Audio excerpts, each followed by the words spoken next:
Dear students, today we are going to start with a new poem in your English textbook, Somebody's Mother, composed by Mary O'Brien. So let's start the poem. The woman was old and ragged and grey, and bent with the chill of the winter's day. The street was wet with a recent snow, and the woman's feet were aged and slow. She stood at the crossing and waited long, alone, and cared for amid the throng. अब यहाँ पे ये scene कुछ ऐसा है कि एक old lady है जो किसी गली में खड़ी हुई है। बहुत ही बिजी रोड है वो, जिसके किनारे खड़ी हुई है और वहाँ पे गाड़ियाँ आ जा रही हैं। तो यहाँ पे बता रहा है कि the woman was old and ragged and grey. औरत जो है बहुत बूढ़ी थी और बहुत गरीब मालूम पड़ती थी और बहुत परेशान थी। And bent with the chill of winters day, सर्दी का मौसम था, बहुत ठंडक थी, तो काफ़ी ज़्यादा बदहाल थी वो। The street was wet with a recent snow, अभी हाल ही में बर्फबारी हुई थी, तो इस तरह से गली में एक तरह से मॉइस्ट था या गीलापन था। And the woman's feet were aged and slow, अब औरत के पैर जो थे चूँकि उम्र ज़्यादा हो गई थी तो कमज़ोर पड़ गए थे और धीमे धीमे चल रही थी वो। She stood at the crossing and waited long, अब क्रॉसिंग के पास खड़े होकर के वो काफ़ी लंबे समय से प्रतीक्षा कर रही थी। अकेली थी, उसकी कोई फिक्र नहीं किया था और उस भीड़ के मध्य वो अकेली खड़ी थी। Of human beings who passed by her, nor heeded the glance of her anxious eye. Down the street with laughter and shout, glad in the freedom of school let out, came the boys like a flock of sheep, hailing the snow piled white and deep. अभी क्या बता रहा है कि जो भी इंसान लोग थे वहाँ पे, जो भी लोग आ जा रहे थे, किसी ने भी इस बेचैन स्त्री की तरफ नज़र डाला, मतलब कोई नज़र उठा के इसको देखा भी नहीं, सब लोग इसको इग्नोर करके चले गए। तभी क्या आगे कहानी बता रहा है कि स्कूल की छुट्टी हो गई थी,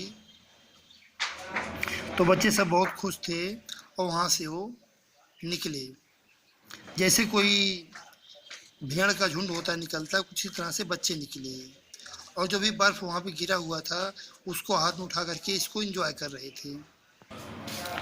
Past the woman so old and grey has stand the children on their way, nor offered a helping hand to her, so meek, so timid, afraid to stare, lest the carriage wheels or the horse's feet should crowd her down in the slippery street. अभी क्या हुआ कि जो भी लड़के थे वहाँ पे वो जल्दीबाजी में वहाँ से गुजर गए और किसी ने उस बूढ़ी बेबस औरत की तरफ नज़र नहीं देखा, या मतलब ध्यान नहीं दिया, और ना ही किसी ने उसकी सहायता के लिए कोई हाथ बढ़ाया। अब यहाँ ऐसा भी हो सकता था कि हाँ, किसी गाड़ी का पहिया या कोई घोड़े का पैर, या ये भीड़ ही इतनी ज़्यादा थी और ये गली इतनी स्लिपरी थी, इतनी फिसलन वाली थी कि जो उसको गिरा सकती थी और वो बूढ़ी औरत घायल हो सकती थी। At last came one of the married couple, the gayest lady of all the group. He paused beside her and whispered low, I shall help you cross if you wish to go.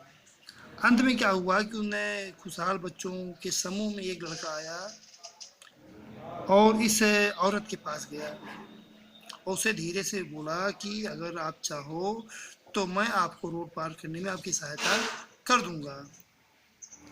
Her aged hand on a strong young arm she placed, and so without hurt or harm he guided the trembling feet along, proud that his own were firm and strong. अब यहाँ बता रहा है कि वो बूढ़ी औरत ने क्या किया, जो उसके बूढ़े हाथ थे उसने उस लड़के के मजबूत भुजाओं में दे दिया, और फिर क्या हुआ कि बिना कोई चोट खाए, बिना कोई नुकसान किए वो लड़का उसके कँपते हुए पैरों को सहारा देते हुए उसको रास्ता दिखाया। Proud that his own were firm strong, उसको, उस लड़के को इस बात का गर्व था कि उसके खुद के जो हाथ पैर हैं वो दृढ़ और मजबूत हैं। Then back again to his friends he went, his young heart happy well content. फिर क्या हुआ, इस बूढ़ी औरत को रास्ता पार, मतलब रोड पार कराने के बाद फिर वो वापस से अपने दोस्तों के पास चला गया और वो बहुत खुश और संतुष्ट था। सी somebody's mother, boys, you know, for all she is aged and poor and slow। अब बता रहा अपने दोस्तों से जाकर के कि लड़कों या बॉयज, तुमको पता होना चाहिए कि वो भी किसी की माँ है, और सबकी माँ जो होती हैं ऐसे ही बूढ़ी बेबस लाचार होती हैं। And I hope some fellow will lend a hand to help my mother to understand. और कह मुझे उम्मीद है कि जिस तरह से आज मैंने इस बूढ़ी औरत की सहायता की है, उसी तरह कभी मौका मिला तो कोई मेरी भी माँ की सहायता करेगा। If ever she is poor and old and grey and her own dear boy is far away, अगर जब कभी वो बूढ़ी कमजोर बेबस होगी और उसका जो प्रिय बच्चा पुत्र होगा वो उससे दूर होगा, तो जैसे आज मैंने इस बूढ़ी औरत की सहायता किया तो वैसे कोई मेरी माँ की भी सहायता कर देगा। And somebody's mother bowed low her head in her home that night and the prayer she said। अब बोला जो किसी की माँ थी उसने